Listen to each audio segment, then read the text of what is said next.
Okay, I'm just gonna finish up this video. This is, I guess you could call it part 3 of these flash adapters. That I had a much longer video just a while ago. So again, I've got these. Like probably anyone who's bought games to repurpose. Got these 1A3Bs that don't really not much to do with. Um, they're so limited, natively. Anyways, so I showed you this one earlier where it's the 1A3B where I put the new decoder on. There's 3 jumper wires here. I do battery voltage tracking. So, a year from now I'll check it or something. But anyways, this one wire right here, I realized that even though the connection is correct, I didn't need to do this. What I should have done in this video was I should have jumpered this wire from here to pin 15 here. It's a shorter, much easier path. And that's what I should have done. And so either way, it's the same connection. It's just a little cleaner to do that. So anyways, this one works fine. And so so I've got two of these little adapters. One says high map, which is this one. And then the one that I showed on that video just a second ago is just 1A3B. It doesn't say low map, but it's low map. And so the high map one is to basically take a 1A3B and make it 4 megabyte capable and high map. Okay, so anyway, so I'll spare you the long video on this one. So I did the same thing with this one. I cut 4, 7, and 9 pins on the decoder. I ran the wire correctly this time from pin 40 to pin 15 here on the decoder. And then now this one takes 4 jumper wires if you're going to do 4 megabytes.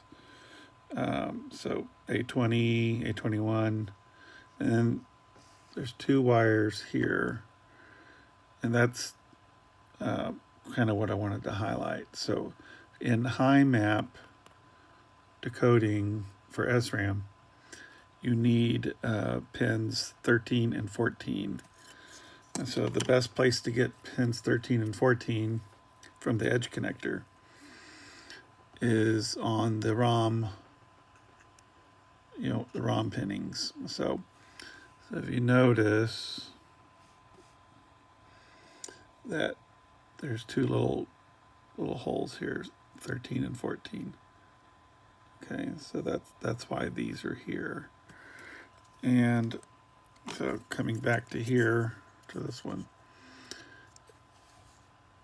you'll notice that I've got 2 wires tapped right here for 13 and 14.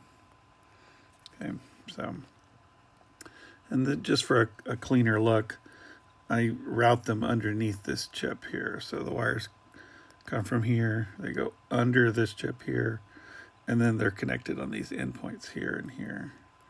So 13, 14. Anyway, so that's, and then this is actually an older version, and it doesn't have the write and enable hole here, so I have to run a jumper wire from this SRAM write enable, and I connect it to here. So anyways, but the newer ones, or the latest ones, it's got a little test point right here upper right navel, and it just connects directly there. So it's just a shorter path is all. So anyways, so the neat thing about this is that even though this is low map pinning, and so if I was to use an external ROM, like a 27C322 or something, where I have to program it externally, then I would have to rearrange the data because this is hardwired into low map profile. And so, but when I use the programmer,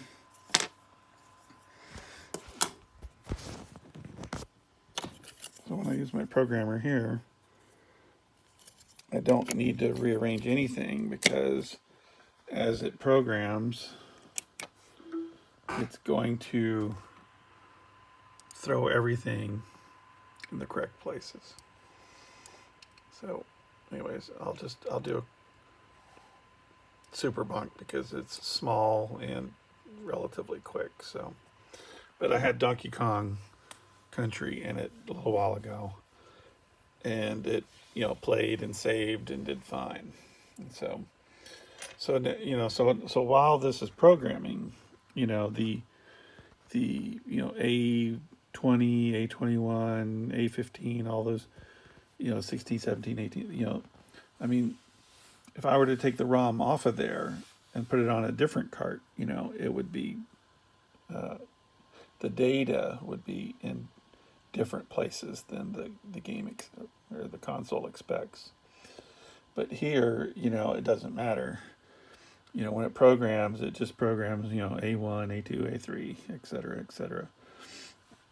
It doesn't care about the physical, electronic location. It just knows that when I need to put a chunk of data at A1, A2, A3, then, it puts it there. So, when the game, okay, so programming's done, green light's off, so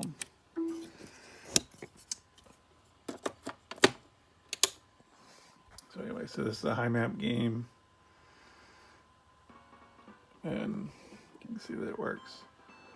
So using the programmer on these, kind of takes the guesswork out of how to shuffle the ROM manually.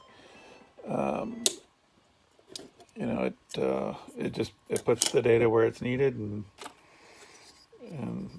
that's all there is to it. So anyways, so the 1A3Bs, can be repurposed. These little, decoders on the back, make that possible.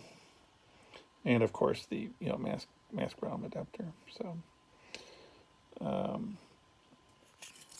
anyways, that's, I think that's gonna be it as far as any more details about these adapters and the decoders. Anyways, these will all be available on PCBWay pretty soon in case anybody wants them. Or I have a pile of, here. So if you want to contact me at retrocircuits@gmail.com, well, give me a holler and ask me if I have any stock, because it's probably cheaper to buy from me than it is to get them manufactured. So thanks for watching.